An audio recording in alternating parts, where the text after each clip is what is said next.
At the family reunion I paid for, they gave everyone a custom t-shirt. Mine said biggest disappointment. I didn't argue. I just smiled, took out a stack of papers, tore them in half and left. An hour later, they finally read what I destroyed and started calling nonstop. They handed me the t-shirt at the check-in table like it was a joke. Bright yellow with bold red letters, biggest disappointment. Everyone laughed. My brother slapped my back. My mother looked away. My cousin Rachel took a picture of me in it, smirking, and said, "Come on, it's just family fun." I didn't say a word. I just smiled, reached into my folder, pulled out a stack of legal documents, the kind with seals and signatures, and ripped them clean in half. Right there. Somebody asked what was that. I turned around, nodded politely, and left. An hour later, they started calling.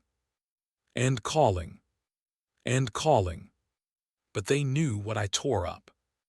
And by then it was too late. This story isn't about them. Not really. It's about my son, Evan. Evan is 20. Smart in a way that scares people. Quiet in a way that makes them underestimate him. He had a savings account he never touched. Not for video games.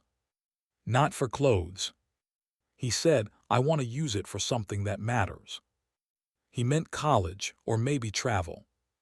He used to talk about going to Scotland, said he felt calm just thinking about the green there.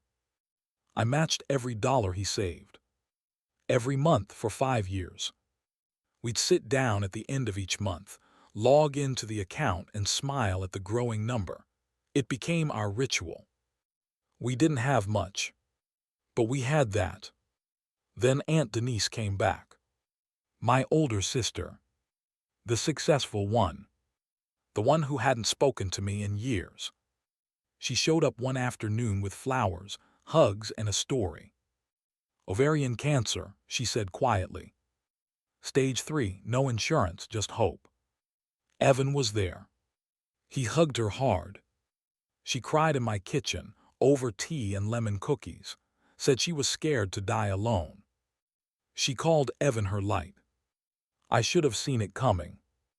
Denise came over more. Brought cookies, laughed at Evan's jokes. Told him he reminded her of our dad. He loved that. He never got to meet my father.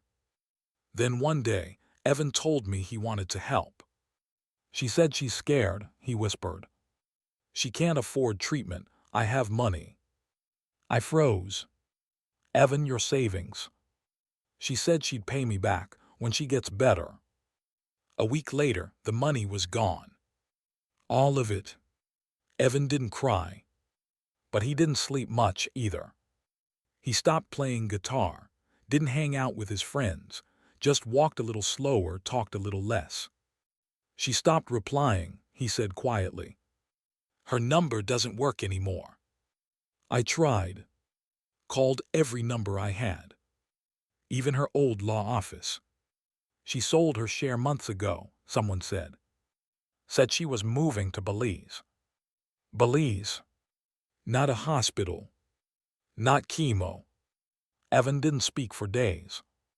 One night I heard him crying in the shower. And it broke something in me. We rebuilt. Because that's what we do. Evan took extra shifts. I started selling woodwork again. We stopped going out to eat, canceled our vacation. And then the invitation came. A big family reunion, at the same lake house where we used to go as kids.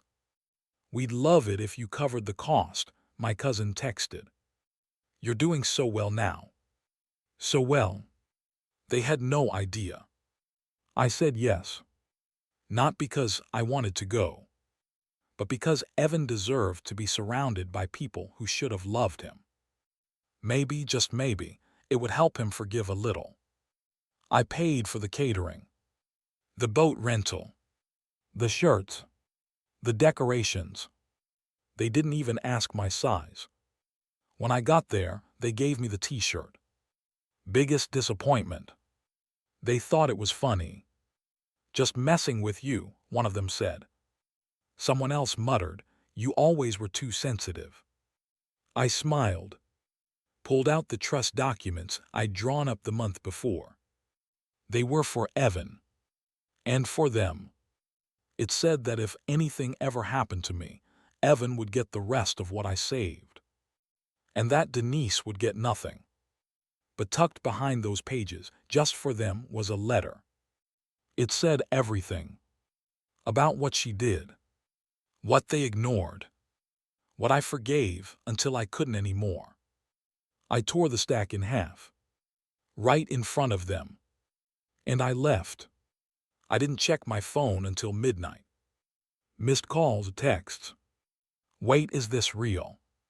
Please don't do this. We didn't know. But they did. Somewhere inside they all did. Because no one had asked where Denise was. No one had questioned her absence. They just ate the food I paid for, laughed in shirts I bought, and called it love. Evan and I spent the weekend at a cabin. We grilled steaks and watched the stars. He didn't ask about the reunion. I didn't offer anything. We sat in silence mostly. But it was a good silence. Not the kind that hides pain. The kind that lets peace in.